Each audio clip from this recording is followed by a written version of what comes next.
दोस्तों, क्या आपने कभी सोचा है कि जब एक घर जो प्यार और रिश्तों से बना हो अचानक धोखे और नफरत की आग में जलने लगे तो उसकी राख से फिर से उम्मीद की किरण कैसे फूटती है।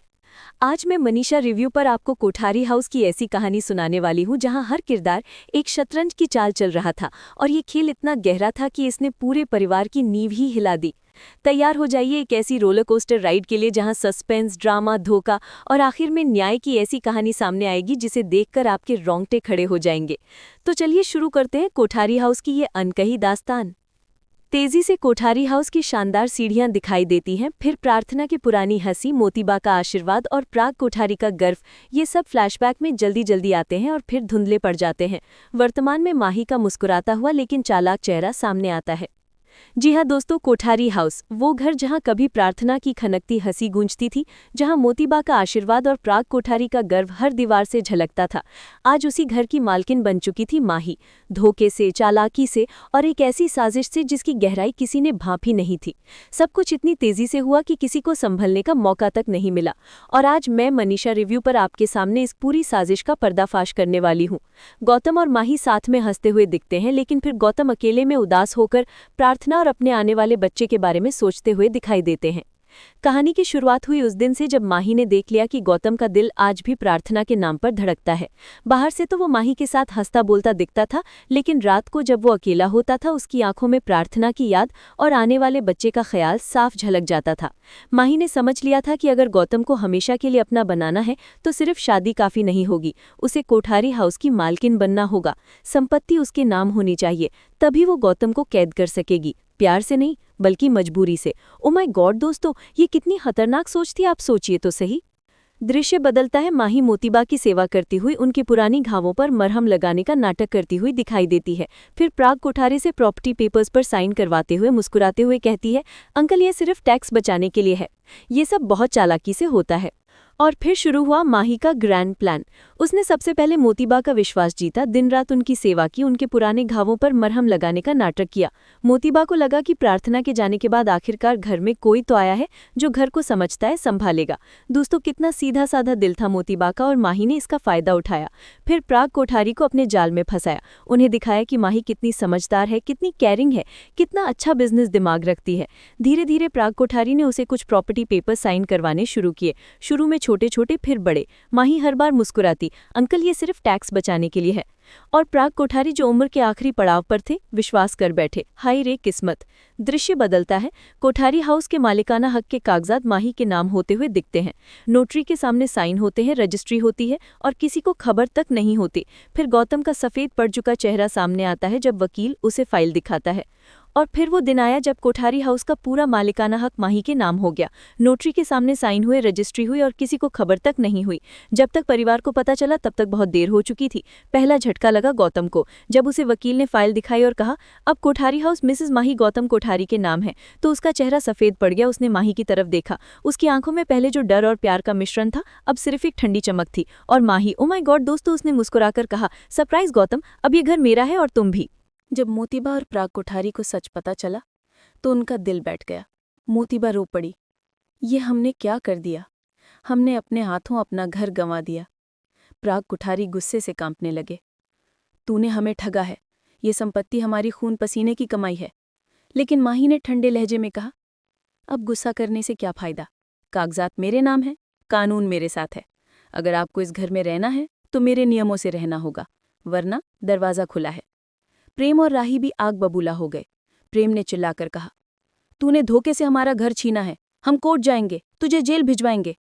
राही ने भी कहा, हम सब मिलकर तुझे कभी माफ नहीं करेंगे, हम अपना घर वापस लेकर रहेंगे। लेकिन माही, वो चालाक माही, हंसी, एक ठंडी विजय भरी हंसी। कोर्ट जाओ ना, 10 साल लगेंगे, तब तक मैं इस घर को बेच भी चुकी होंगी।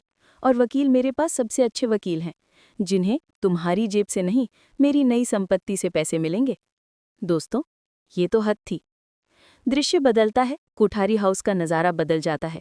जहां माही रानी की तरह बैठी नौकरों को ऑर्डर देती है, वहीं गौतम कोने में चुपचाप बैठा, आंखों में नफरत थी लेकिन जुबान पर मजबूरी।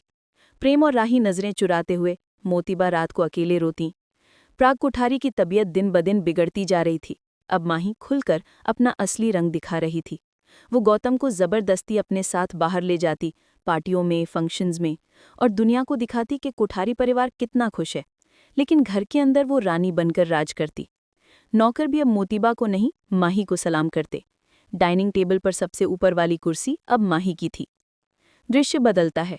गौतम रात में सोचता है, प्रार्थना को फोन करने की सोचता है, लेकिन डर जाता है। माही अकेली बैठी है, मालकिन तो है, लेकिन कोई उससे प्यार नहीं करता। घर अंदर से खोखला दिखता है।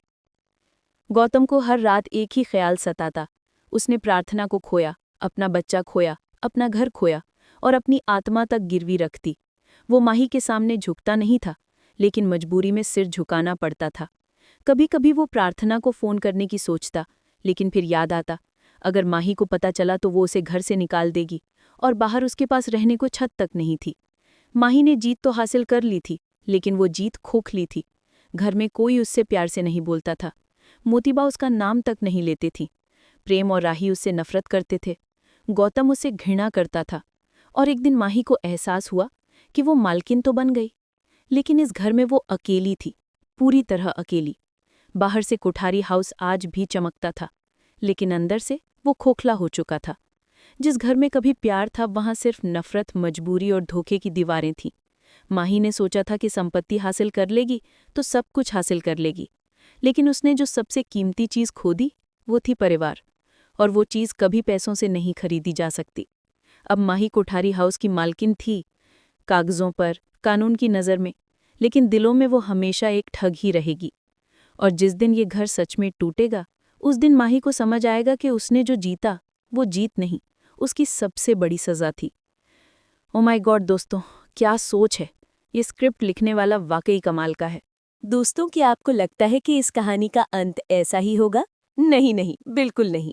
मनीषा रिव्यू पर हम जानते हैं कि अच्छी कहानियों में ट्विस्ट तो आते ही हैं, और ये ट्विस्ट इतने धमाकेदार होंगे कि आप अपनी सीट से हिल नहीं पाएंगे। कोठारी हाउस की सुबह पहले जैसी नहीं थी। जहां कभी भजन की धुन गूंजती थी, आज वहां बस सन्नाटा और टूटे हुए संबंधों की खनक सुनाई देती थी। माही ने कागजों पर जो जीत हासिल की थी, वो अब धीरे धीरे उसके अपने ही गले की फंदा बन रही थी। घर की हर दीवार उसकी चालाकी, उसके झूठ और उसकी सत्ता की भूख का मजाक उड़ा रही थी। लेकिन दोस्तों, अभी असली तूफान आना बाकी था। कहानी का अगला अध्याय शुरू हुआ उस शाम से। राही पुरानी स्टोर रूम में मोमबत्ती लिए हुए गेहूं का थैला नीचे उतारते हुई दिखाई देती है। रैक हिलती है, राही डर जाती है, प्रेम उसे बचाता है। उनकी आंखों में पहली बार एक दूसरे के लिए चिंता दिखती है। उस शाम जब राही खड़ी थी पुराने स्टोर रूम में, जहां कभी अनुपमा रसद रखती थी, जहां पुराने सामान की खुशबू और यादें एक साथ सांस लेती थी। राही के हाथ में मोमबत्ती थी, क्योंकि स्टोर रूम की लाइट कई दिनों से खराब थी और माही ने जानबूझकर ठीक नहीं करवाया था। वो गेहूं का थैला नीचे उतार रही थी कि तभी ऊपर से कोई लोहे की रैक जोर से हिलने लगी। राही चौंक पड़ी। उसने ऊपर देखा, रैक जैसे खुद ब खुद हिल रही थी। अचानक रैक नीचे की तरफ झपटी। राही डरकर पीछे हटती, इससे पहले कि रैक उस पर गिरती, पीछे से किसी ने उसका हाथ खींचकर जोर से बचा लिया। राही सांसें उखड़ते हुए मुड़ी। प्रेम। प्रेम ने पहली बार बहुत दिनों बाद उसकी आंखों में देखा। तुम ठीक हो? राही का दिल धड़क उठा। उस एक पल में उसे महसूस हुआ कि दुनिया चाहे जितनी बदल जाए, प्रेम के दिल की चिंता अब भी वही है। लेकिन इस हादसे ने प्रेम के मन में शक का बीज बो दिया। उसने आसपास देखा और कहा, ये आकस्मिक नहीं था, कोई चाहता है कि तुमको चोट लगे। राही ने डरते हुए कहा, माही। प्रेम चुप रहा, लेकिन उसकी आंखों में क्रोध साफ था। उफ दोस्तों, क्या ये माही की नई चाल थी? उधर माही की चालें अब और ज्यादा खतरनाक होती जा रही थी। उसने कोठारी हाउस में नया नियम लागू कर दिया कि घर के किसी भी फैसले में सिर्फ मेरी राय चलेगी। मोतीबा ने विरोध करने की कोशिश की, लेकिन माही ने सबके सामने कहा, ये घर मेरा है, अब नियम भी मेरे होंगे। मोतीबा का दिल छलनी हो गया। उनके हाथ कांपने लगे। लेकिन उससे भी बड़ा झटका लगा जब माही ने रसोई में घुसकर राही के हाथ से चूल्हे की आंच बढ़ाकर कहा, ध्यान से काम करो राही, अगर कहीं आग लग गई तो लोग कहेंगे कि बहू अयोग्य है। राही समझ गई, माही का इशारा किसी दुर्घटना की तरफ नहीं था, बल्कि किसी प्लान्ड षड्यंत्र की ओर था। दोस्तों, ये माही तो साइको बनती जा रही थी। इसी तनाव भरे माहौल में एक दिन एक खबर ने पूरे घर को हिला दिया। दरवाजे पर एक वकील आया और उसने माही को एक नोटिस थमाया। ये प्रार्थना कोठारी द्वारा भेजा गया लीगल नोटिस है। पूरे घर में सन्नाटा छा गया। गौतम की सांसें रुक गईं। प्रेम आगे बढ़ा। प्रार्थना, वो जिंदा है। माही का चेहरा रंग बदलने लगा। गला सूख गया। उसे पहली बार महसूस हुआ कि जिस ताकत के दम पर वो चल रही थी, वो अब उसकी पकड़ से फिसल रही थी। दोस्तों, ये था ट्विस्ट ऑफ द ईयर।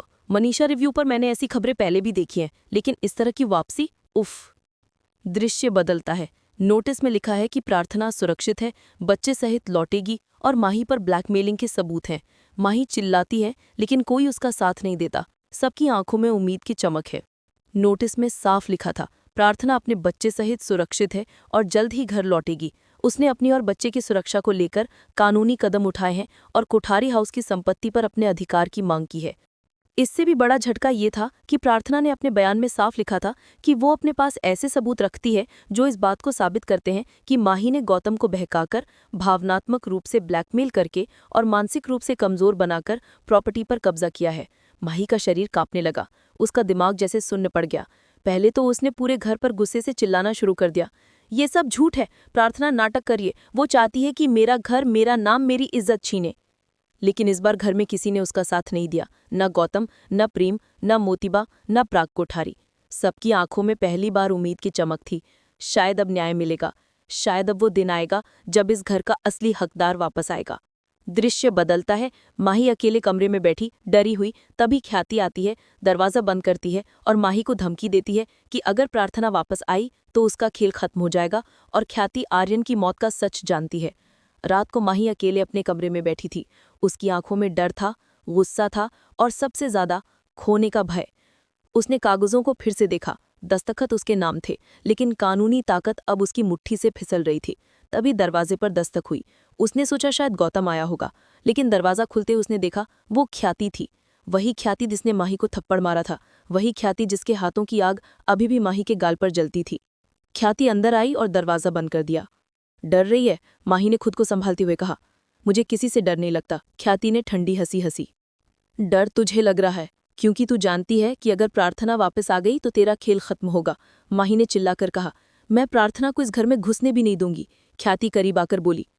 शायद तू भूल रही है कि अगर मैंने आर्यन की मौत का सच खोल दिया तो तू जेल में होगी, इस घर में नहीं। माही के पैरों तले जैसे जमीन खिसक गई। उसकी सांसें तेज हो गई। ख्याति ने आगे कहा, तूने सोचा था कि सबको मूर्ख बनाकर इस घर पर राज करेगी, लेकिन तू भूल गई कि इस घर में एक माँ भी रहती है और माँ हमेशा अपनी गलती का बदला नहीं लेती, उसे सुधारती है। अब वक्त आ गया है कि इस घर को इसके असली बहू, असली वारिस और असली हक लौटाया जाए, प्रार्थना को। दोस्तों, क्या ख्याति के पास वाकई कोई बड़ा राज था? ये कहानी तो अब और भी पेचीदा होती जा रही है। दृश्य बदलता है। डाइनिंग एरिया में हंगामा। मोतीबा बेहोश हो जाती हैं। राही उनका हाथ पकड़ती है। मोतीबा कहती हैं, राही, घर को बचाना। राही फैसला लेती है। इसी बीच बाहर डाइनिंग एरिया में हंगामा मच गया। नौकर भागते हुए आए और बोले, मोतीबा बेहोश हो गई हैं। सब दौड़ पड़े। मोतीबा फर्श पर गिरी हुई थी, सांसें तेज, आंखों में घबराहट। राही तुरंत उनके पास बैठ गई और उनका हाथ पकड़ लिया। प्रेम ने डॉक्टर को फोन लगाया और अचानक मोतीबा की उंगलियां राही की हाथ को कसकर पकड़ गईं। वो बहुत धीमी आवाज में बोली, राही, घर को बचाना। राही की आंखों से आंसू फूट पड़े। उसने कहा, बाप चिंता मत कीजिए, हम सब ठीक कर देंगे। लेकिन उस रात राही ने एक फैसला ले लिया। अब ये लड़ाई सिर्फ कोठारी हाउस की नहीं, बल्कि हर उस औरत की है जिसे कमजोर समझा गया, जिसे घर में सिर्फ नौकरानी बनाने की कोशिश की गई, जिसके सपनों को कुचलने का प्रयास किया गया। अब राही डरी हुई बहू नहीं, बल्कि अर्जुन की बहादुर बेटी, अनुपमा की शेरनी शिष्या और प्रेम की मजबूती बनने वाली थी। वाह राही, तुम तो शेरनी बन गई। दृश्य बदलता है। अगली सुबह प्रेम कहता है, अब बहुत हुआ, हम इस घर को वापस लेंगे। राही उसे देखती है, तभी दरवाजे की घंटी बजती है। गौतम दरवाजा खोलता है और सामने प्रार्थना अपने बच्चे के साथ। अगली सुबह जब सूरज निकला तो कोठारी हाउस में एक नई हवा बह रही थी। पहली बार प्रेम ने सबके सामने कहा, अब बहुत हुआ, हम इस घर को वापस लेंगे। कोर्ट, कानून, सबूत, मैं सब संभाल लूंगा। राही ने उसकी आंखों में देखा और बहुत दिनों बाद पहली बार उसे महसूस हुआ कि प्यार सिर्फ साथ रहने का नाम नहीं, साथ लड़ने का नाम भी है। और तभी दरवाजे की घंटी बजी। सबके कदम रुक गए। गौतम आगे बढ़ा, दरवाजा खुला और चौखट पर खड़ी थी प्रार्थना। चेहरे पर मातृत्व की चमक, आंखों में दर्द की गहराई और हाथों में अपने बच्चे को थामे हुए। पीछे खड़े 2 पुलिस अधिकारी और एक वकील ने घोषणा की, हम यहाँ कोठारी हाउस की धोखाधड़ी, गलत संपत्ति पंजीकरण और मानसिक शोषण के आरोप में माही को गिरफ्तार करने आए हैं। पूरा घर स्तब्ध। प्रार्थना की नजरें सीधे माही पर टिकी थीं और पहली बार माही टूट गई। आज कोठारी हाउस में सत्ता नहीं, सच की जीत होने वाली थी। आज कहानी ने करवट बदली थी और ये तो बस शुरुआत थी। वाह, क्या सीन था दोस्तों! यह है मनीषा रिव्यू का धमाकेदार मोमेंट। अब असली न्याय। कोठारी हाउस में खड़ी प्रार्थना को देखकर पूरा घर जैसे थम गया था। वो प्रार्थना जिसे सबने खोया हुआ मान लिया था, वो आज इतने सालों बाद अपने बच्चे को सीने से चिपकाए, अपनी आंखों में दर्द और दृढ़ता को लिए वापस लौटी थी। दरवाजे की दहलीज पर उसका खड़ा होना ही इस घर की हवा को हिला देने के लिए काफी था। गौतम की आंखें फैल गईं, उनके होंठ कांपे पर शब्द बाहर नहीं निकले। प्रेम को यकीन ही नहीं हुआ कि सामने खड़ी स्त्री वही है जिसने कभी इस घर के आंगन में खुशियों की रोशनी फैलाई थी। राही दूर खड़ी सब देख रही थी। एक स्त्री जिसके खिलाफ षड्यंत्र रचे गए, जो धोखे, बेबसी और दर्द से दूर चली गई थी, वही स्त्री आज अपने अधिकार, अपने बच्चे और अपने सच के साथ लौटी थी। लेकिन झटका सिर्फ प्रार्थना की वापसी नहीं, बल्कि उसके पीछे खड़े 2 पुलिस अधिकारी और उसका वकील थे, जिन्होंने ठंडे स्वर में कहा, हम माही को गिरफ्तार करने आए हैं, धोखाधड़ी, गलत संपत्ति पंजीकरण, मानसिक शोषण और हत्या की कोशिश के आरोप में। ये वाक्य जैसे पूरी हवेली की दीवारों से टकराकर गूंजा। माही, जो अभी तक खुद को इस घर की महारानी समझती थी, अचानक जैसे जमीन में धंसती हुई महसूस करने लगी। उसके होंठ सूख गए, उसका चेहरा पीला पड़ गया। वो लड़खड़ाई और दबी आवाज में बोली, ये सब झूठ है, प्रार्थना मुझसे बदला लेने आई है। लेकिन प्रार्थना ने पहली बार अपनी आंखों में गुस्से की बुझी राख को चमकाते हुए कहा, बदला? माही, तुमने जो किया उसका बदला नहीं, न्याय मिलेगा। पूरा घर एक पल के लिए स्तब्ध था। सिर्फ न्याय, धोखा या प्रतिशोध का मुद्दा नहीं था, बल्कि वर्षों की चुप्पियों, मजबूरियों और झूठों का पर्दाफाश होने वाला था। पुलिस आगे बढ़ी, लेकिन माही पीछे हट गई। वो कांपते हुए बोली, गौतम कुछ बोलो, तुम जानते हो ना मैंने ये सब मजबूरी में किया। लेकिन गौतम आज पहली बार चुप नहीं थे, उनकी आंखों में पछतावे का तूफान था। माही, उन्होंने गहरी और टूटती हुई आवाज में कहा, सच ये है कि तुमने मुझे मेरे ही घर में अजनबी बना दिया, मुझे अपनी मर्जी की ढाल और अपनी चालों का मोहरा बना दिया। अब तुम्हारी हरकतों का सामना तुम्हें खुद करना होगा। गौतम के शब्द सुनकर माही जैसे टूट गई। प्रेम भी कुछ नहीं बोला। उसके चेहरे पर सिर्फ ठंडा क्रोध था, जैसे वो लंबे समय से इसी दिन का इंतजार कर रहा था। प्रार्थना धीरे धीरे आगे बढ़ी। उसकी आंखों में वो स्त्री दिखाई दे रही थी जिसे माही ने कमजोर समझा था, जिसे उसने घर से बाहर ढकेला था, जिसके आंचल से बच्चे को छीनने की कोशिश की थी। लेकिन आज प्रार्थना वही नहीं थी। आज वो एक माँ थी, एक योद्धा थी, और सबसे बड़ी बात, सच की ताकत लेकर लौटी थी। प्रार्थना ने अपना बच्चा राही को थमाया। राही ने झिझकते हुए बच्चे को पकड़ा। वो नन्ही जान मासूमियत से उसकी उंगली पकड़कर मुस्कुरा दी। उस पल राही की आंखों में आंसू आ गए, जैसे उस बच्चे ने उसे बता दिया हो कि डर खत्म हो चुका है, अब सिर्फ उम्मीद बची है। प्रार्थना ने पुलिस की तरफ इशारा किया, इन्हें ले जाइए। पुलिस ने माही की कलाई पकड़ी तो वो अचानक पागलों की तरह चिल्लाने लगी, मैंने कुछ नहीं किया, ये सब मेरे खिलाफ साजिश है। प्रार्थना ने सबको खरीद लिया है। लेकिन इस बार उसके शब्दों में वो शक्ति नहीं थी, वो अधिकार नहीं था, सिर्फ एक कमज़ोर इंसान की घबराहट थी जो सच के सामने नंगा पड़ चुका था। पुलिस उसे ले जाने लगी, तभी ख्याति सामने आई। वो चुपचाप दीवार के सहारे खड़ी दृश्य देख रही थी। जैसे ही माही उसकी नज़र में आई, उसने सिर्फ एक वाक्य कहा, अहंकार जब गिरता है तो आवाज़ नहीं करता, टूटता है। माही का चेहरा लाल हो गया। वो चीखी, तुम सबको पछताना पड़ेगा। लेकिन उसकी आवाज़ अब हवेली की ऊंची छतों में खोकर खोखली लग रही थी। माही को बाहर ले जाया जा रहा था जब मोतीबा को होश आया। उन्होंने धीमी, कमज़ोर आवाज़ में पूछा, क्या हो रहा है? गौतम उनके पास आए और उनके हाथ थामकर बोले, बा, आज घर से अंधेरा जा रहा है। मोतीबा की आंखों में राहत के आंसू भर आए। उन्होंने कांपते होठों से कहा, राही, प्रार्थना, तुम दोनों इस घर को फिर से बसाना। राही ने मोतीबा के सिर पर हाथ रखा और पहली बार महसूस किया कि ये घर सिर्फ दीवारों का नहीं, बल्कि अनसुनी पुकारों का, टूटे सपनों का और अधूरे रिश्तों का बोझ लिए हुए था, और अब उसे ही इस घर में उजाला लाना था। दोस्तों, उधर माही को पुलिस वैन में बिठाया जा चुका था। उसका चेहरा काला पड़ गया था, आंखों में अब सिर्फ डर था, सत्ता की कोई चमक नहीं। जैसे ही गाड़ी आगे बढ़ी, घर की सारी महिलाएं खड़ी होकर उसे जाते देखती रहीं। ये दृश्य कोठारी हाउस के इतिहास में दर्ज होने वाला था, जहां पहली बार एक चालाक बहू नहीं, बल्कि सच की लौ जीत रही थी। अंदर लौटकर प्रार्थना ने बच्चे को फिर से अपनी गोद में लिया। उसकी आंखें भरी हुई थीं, न कमजोरी से, बल्कि राहत से। उसने शांत लेकिन भारी स्वर में कहा, मैं जानती हूँ इस घर में बहुत घाव हैं और माही ने सिर्फ अपने लिए नहीं, इस पूरे परिवार के लिए गड्ढे खोदे हैं, लेकिन अब हम उन गड्ढों को भरेंगे, मिलकर। प्रेम ने पहली बार उसकी तरफ देखा।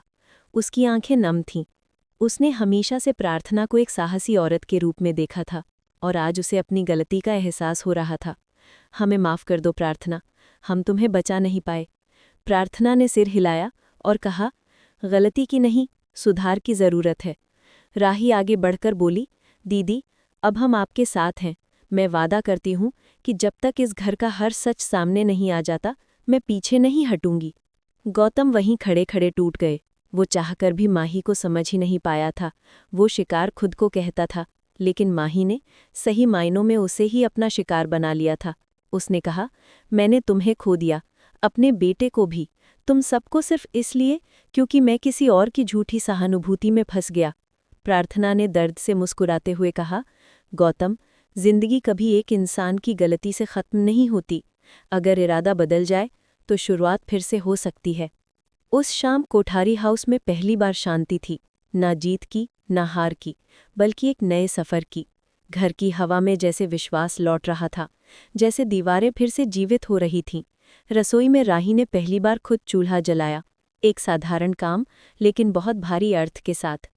मोतीबा ने दूर से मुस्कुराकर कहा, अब घर में अन्न भी पूरी नियत से पकेगा। रात को प्रार्थना बच्चे को सुला रही थी, तभी राही उसके पास आई। उसने धीमे स्वर में कहा, दीदी, उस स्टोर रूम में जो रैक मेरे ऊपर गिरा था, वो हादसा नहीं था। प्रार्थना एकदम ठहर गई। उसने पूछा, तुम्हें शक है? किस पर? राही ने कहा, माही के सिवाय इस घर में कोई ऐसा नहीं जो मुझे नुकसान पहुंचाना चाहता हो। प्रार्थना की आंखों में आग सी चमक उठी। तो आने वाले दिनों में हमें और सावधान रहना होगा। माही भले ही जेल गई है, लेकिन उसकी चालें खत्म नहीं होंगी। दोस्तों, ये तो बहुत बड़ी बात थी। उसी रात हवेली के बाहर एक कार रुकती है। उसमें से एक काला सूट पहने आदमी उतरता है, जिसके चेहरे पर रहस्यमयी मुस्कान है। वो माही की गिरफ्तारी की खबर सुनकर कहता है, अब खेल और मज़ेदार होगा। माही भले हारी हो, पर उसके कर्ज अभी बाकी हैं। अरे बाप रे, ये कौन है और इसका कोठारी हाउस से क्या कनेक्शन है? मनीषा रिव्यू आपको सब बताएगा। अगली सुबह कोठारी हाउस में नई शुरुआत थी, लेकिन सच्चाई ये थी कि असली तूफान अब आने वाला था। माही की वापसी नहीं, उसके रहस्यों की वापसी, उसके माफिया कनेक्शन, उसके छुपे दुश्मन और वो राज जिसे वो किसी भी कीमत पर दबने नहीं देगी। इस बार युद्ध सिर्फ घर के अंदर का नहीं होगा, बल्कि बाहर की दुनिया से भी सामना करना होगा। और इस बार राही, प्रार्थना और पूरे कोठारी परिवार की असली परीक्षा शुरू होने वाली थी। दोस्तों, कहानी अब उस मोड़ पर पहुंच चुकी थी जहां एक घर की बिखरी ईंटें फिर से जुड़ने की कोशिश कर रही थीं। लेकिन छाया में छिपा अंधेरा अभी भी ताक में था। अब असली संघर्ष शुरू होने वाला था, सच वर्सेस षड्यंत्र का, न्याय वर्सेस झूठ का और बहुओं की बहादुरी वर्सेस दुनिया की बेरहमी का। कोठारी हाउस में प्रार्थना की वापसी के बाद जैसे हर दीवार अपनी पुरानी नींद से जाग गई थी, लेकिन जागने के साथ साथ वे दीवारें इस घर के भीतर दबी सच्चाइयों की गूंज भी सुनने लगी थीं। माही की गिरफ्तारी ने एक पल को पूरे घर को राहत दी थी, लेकिन वो राहत भी बड़ी नाजुक थी, जैसे हवा का कोई हल्का सा झोंका उसे हिला सकता था। प्रार्थना बरामदे में खड़ी हवेली को देख रही थी। उसकी आंखों में सालों का दर्द था, लेकिन उससे भी ज्यादा एक जिम्मेदारी का भार झलक रहा था। वो जानती थी कि एक औरत का लौटकर घर में पैर रखना सिर्फ एक जीत नहीं, बल्कि एक युद्ध की शुरुआत होती है, और इस घर में अभी बहुत सारे खाते साफ होने बाकी हैं। अंदर रसोई में राही सुबह का काम संभाल रही थी। चूल्हा धीरे धीरे जल रहा था, लेकिन रसोई में पहली बार सुकून की खुशबू थी। मोतीबा दूर से उसे देख रही थी। इस घर में जब रसोई मुस्कुराती है, तब परिवार भी मुस्कुराता है, उन्होंने कहकर प्रार्थना का हाथ थाम लिया। प्रार्थना ने उनके कंधे पर हाथ रखते हुए कहा, बा, अब हम इस घर को फिर से खड़ा करेंगे। लेकिन मोतीबा धीरे से बोली, बेटी, दीवारें खड़ी करना आसान है, पर दरारें भरना मुश्किल। ये वाक्य राही के दिल में उतर गया। उसे पहली बार एहसास हुआ कि ये घर सिर्फ झगड़ों और चालों से ही घायल नहीं हुआ था, बल्कि कई रिश्तों के टूटने की वजह से बुरी तरह बिखरा हुआ था। इसी बीच प्रेम बाहर के लॉन में किसी से फोन पर बात कर रहा था। उसके चेहरे पर तनाव था, जैसे वो किसी गहरी उलझन में फंसा हो। प्रार्थना दूर से उसे देख रही थी। वो जानती थी प्रेम ने जितना सहा है, उतना शायद कोई और नहीं। वो आगे बढ़ी और उसके करीब जाकर बोली, प्रेम, क्या बात है, तुम परेशान लग रहे हो। प्रेम ने फ़ोन काटते हुए कहा, दीदी कल रात पुलिस ने बताया कि माही के पास कुछ ऐसे लोग थे जो उसके लिए गलत काम करते थे। उन्होंने ये भी कहा कि माही ने किसी खास आदमी से काफ़ी पैसे लिए थे और वो आदमी अब जेल में नहीं, बाहर है। प्रार्थना का चेहरा सख्त हो गया। कौन है वो आदमी? प्रेम ने कहा, अभी नाम नहीं मिला, लेकिन इतना पता चला है कि वो माही का सिर्फ साथी नहीं, उसका कर्जदार भी नहीं है। वो कोई ऐसा है जिसे माही ने किसी बड़े अपराध में बचाया था। दोस्तों, ये तो एक और खतरनाक मोड़ है। ये सुनकर प्रार्थना की रीढ़ में एक ठंडी सनसनी दौड़ गई। उसी वक्त हवेली के मेन गेट पर एक काली कार धीरे धीरे रुकी। सभी की नजरें उधर चली गई। ड्राइवर ने दरवाज़ा खोला और बाहर निकला वही आदमी जो पिछली रात हवेली के बाहर खड़ा दिखाई दिया था। लंबा, काले सूट में, चेहरे पर हल्की मुस्कान और आंखों में खतरनाक सन्नाटा। वो बिना कुछ कहे अंदर चला आया, जैसे उसे ये घर और इसके लोग पहले से मालूम हो। गौतम आगे बढ़ा और सख्त आवाज में बोला, तुम कौन हो? किससे मिलने आए हो? आदमी ने धीमे स्वर में कहा, माही से। पूरा घर एक पल में ठंडा पड़ गया। ख्याति आगे आई और बोली, वो जेल में है और तुम्हें इस घर में आने की इजाजत नहीं। आदमी ने उसकी तरफ देखकर मुस्कुराया। नियम? इस घर में माही की गैर मौजूदगी में तुम लोग नियम चला रहे हो? दिलचस्प है। उसकी आवाज में तिरस्कार की धार थी। प्रेम उसके सामने जाकर खड़ा हो गया। जो कहना है साफ साफ कहो। आदमी ने जेब से एक पुरानी फाइल निकाली। ये, उसने हवा में लहराते हुए कहा, माही ने मेरे पास छोड़ी थी, ये कहकर कि अगर उसके साथ कुछ होता है तो इसे कोठारी हाउस पहुंचा दूं। प्रार्थना ने गहरी सांस ली। क्या है इसमें? उसने धीमे स्वर में पूछा। आदमी ने फाइल आगे बढ़ाई। सच, उसने कहा, और वो जानना चाहता था कि इस शब्द का असर कितना गहरा होगा। दोस्तों, फाइल खोलते ही घर में जैसे तूफान उठ गया। उसमें ऐसे दस्तावेज थे जिनमें साफ लिखा था कि माही अकेले नहीं बल्कि किसी बड़े गैंग का हिस्सा थी। उसने जो प्रॉपर्टी अपने नाम कराई थी वो वास्तव में किसी और के लिए की जा रही थी। और सबसे भयानक बात, माही ने आर्यन की मौत के बारे में कोई सच नहीं छुपाया था, बल्कि उसने इस पूरे मामले में कुछ और बड़ा छुपाया था कि आर्यन की मौत एक हादसा नहीं थी बल्कि एक धमकी थी। प्रार्थना के होश उड़ गए। इसका मतलब आर्यन की मौत किसी को डराने के लिए की गई थी, किसी संदेश की तरह। आदमी ने सिर हिलाया, और वो संदेश माही के लिए था। माही उस राज को बचा गई, बदले में उसे ताकत मिली, लेकिन अब वो ताकत खत्म हो चुकी है। राही अनायास डर गई। मतलब अब वो लोग माही को बचाने आएंगे या बदला लेने? आदमी ने ठंडे स्वर ने कहा, वो ना माही को पसंद करते हैं ना इस घर को, लेकिन एक बात तय है, उनका अगला निशाना माही नहीं होगी। प्रार्थना ने पूछा, तो कौन? आदमी की आंखें घूमकर सीधे राही पर टिक गईं। दोस्तों, राही के पैरों में जैसे जान निकल गई। प्रेम तुरंत उसके सामने खड़ा हो गया। तुम्हारी ये हिम्मत कैसे हुई? आदमी ने मुस्कुराते हुए कहा, सबूत है मेरे पास कि राही कई दिनों से माही की जगह ले रही है, घर संभाल रही है, फैसले ले रही है। बाहर की दुनिया को ये दिखाई देता है कि घर की बहू बदल चुकी है, और जहां बहू बदलती है वहीं दुश्मनी भी बदलती है। ये कहते हुए वो ठंडी हंसी हंसता हुआ वापस मुड़ा। मैं अपना काम कर चुका हूँ, फाइल दे दी, अब जो होना है तुम लोगों को संभालना होगा। उसके जाते ही प्रार्थना ने फाइल बंद की और एक कुर्सी पर बैठ गई। इसका मतलब खतरा अब हम सब पर है, और सबसे ज्यादा राही पर। गौतम, जो अब तक चुप थे, अचानक बोले, हमें तुरंत पुलिस को सब बताना होगा। लेकिन प्रार्थना ने सिर हिलाकर कहा, नहीं, ये लोग पुलिस से नहीं डरते हैं, हमें घर को मजबूत करना होगा, अंदर से, जैसे कभी था। उसी वक्त मोतीबा धीरे धीरे चलकर आईं। मुझे सब सुनाई दे रहा था। जो घर अंदर से टूट जाए उसे बाहर का कोई दुश्मन नहीं बचा सकता। हमें पहले अपने डर को हराना होगा। राही की आंखों से आंसू गिरने लगे। बा, मैं किसी के लिए खतरा क्यों बनूंगी? मैंने तो किसी का कुछ छीना नहीं। प्रार्थना उसके पास आई, उसके कंधे पर हाथ रखा। राही, यही समस्या है, तुम किसी का कुछ नहीं छीनती, इसलिए ऐसे लोग तुम जैसे लोगों को निशाना बनाकर डर पैदा करते हैं, क्योंकि डरने वाला घर कभी खड़ा नहीं होता। प्रेम उसकी तरफ मुड़ा। अब से तुम अकेली नहीं हो, मैं तुम्हारे हर कदम पर रक्षा करूंगा। राही ने उसकी तरफ देखा। उसकी आंखों में एक ऐसा भरोसा था जो शायद पहली बार जन्म ले रहा था। उस शाम घर में मीटिंग हुई। प्रार्थना, प्रेम, गौतम, ख्याति, मोतीबा और राही। निर्णय हुआ कि हवेली में सुरक्षा बढ़ाई जाएगी, हर कमरे में कैमरे लगाए जाएंगे और बाहर आने जाने पर सख्त नज़र रखी जाएगी। लेकिन प्रार्थना ने एक और फैसला लिया। कल मैं जेल जाकर माही से मिलूंगी। अगर इस काले अध्याय का कोई सूत्र है तो वो सिर्फ माही के पास है। ये सुनकर सब चौंक गए। राही ने घबराकर कहा, दीदी वो आपकी दुश्मन है, वो आपको फिर चोट पहुंचा सकती है। लेकिन प्रार्थना ने दृढ़ स्वर में कहा, अगर कोई जहर देता है तो उसकी दवा भी उन्हीं के पास होती है, और मुझे अब इस जहर की जड़ खोजनी है। रात ढल गई। हवेली में हवा का हर झोंका जैसे सावधान करता हुआ बह रहा था। कैमरों की नई लाइटें चमक रही थीं, लेकिन उसी अंधेरे में हवेली की दीवार के पीछे कोई काली परछाई खड़ी थी। उसने मोबाइल निकाला और धीमी आवाज में कहा, तैयारी शुरू कर दो। माही गई, अब नंबर है उस लड़की का, राही का। दूसरी तरफ से आवाज आई, और उस प्रार्थना का? परछाई ने कहा, वो तो खुद हमारे जाल में फंसने आएगी। दोस्तों, हवेली के अंदर रात शांत थी, लेकिन बाहर तूफान खड़ा हो चुका था। आने वाले दिनों में कोठारी हाउस को सिर्फ अपने अंदरूनी जख्म नहीं, बल्कि बाहर की दुनिया की उन छुपी ताकतों से भी लड़ना था जो माही के साथ जुड़ी थीं और जो अब बदला लेने आ रही थीं। प्रार्थना को ये पता नहीं था कि उसकी जेल यात्रा उसकी जिंदगी की सबसे बड़ी सच्चाई खोलने वाली है, एक ऐसी सच्चाई जो कोठारी हाउस की नींव हिला देगी। और राही के लिए ये समय केवल परीक्षा नहीं था, ये उसकी असली ताकत पैदा होने का समय था। कहानियां वैसे मोड़ पर थी जहां हर कदम एक नई आग से गुजरना था। घर वापस आया उजाला अब परीक्षा में था, और अंधेरा फिर से अपने पंजे फैलाने लगा था।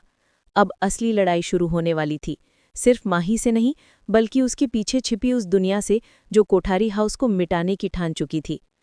तो दोस्तों, देखा आपने, कोठारी हाउस में एक के बाद एक कितने बड़े बड़े धमाके हो रहे हैं। माही भले ही जेल चली गई हो, लेकिन खतरा अभी टला नहीं है, बल्कि अब तो और भी बड़े दुश्मन सामने आ गए हैं। क्या राही और प्रार्थना मिलकर इस नए तूफान का सामना कर पाएंगी? क्या वो कोठारी हाउस को बचा पाएंगी? और आर्यन की मौत का वो अनसुना सच क्या है? ये सब जानने के लिए जुड़े रहिए मनीषा रिव्यू के साथ। अगले एपिसोड में हम आपको बताएंगे कि जेल में माही प्रार्थना को कौन सा बड़ा राज बताएगी, और कौन है वो रहस्यमयी आदमी जो कोठारी परिवार को बर्बाद करने पर तुला हुआ है। इस वीडियो को लाइक कीजिए, अपने दोस्तों के साथ शेयर कीजिए, और मनीषा रिव्यू को सब्सक्राइब करना बिल्कुल मत भूलिए। हम फिर मिलेंगे एक नई धमाकेदार कहानी के साथ। तब तक अपना ख्याल रखिए और देखते रहिए मनीषा रिव्यू। जय हिंद।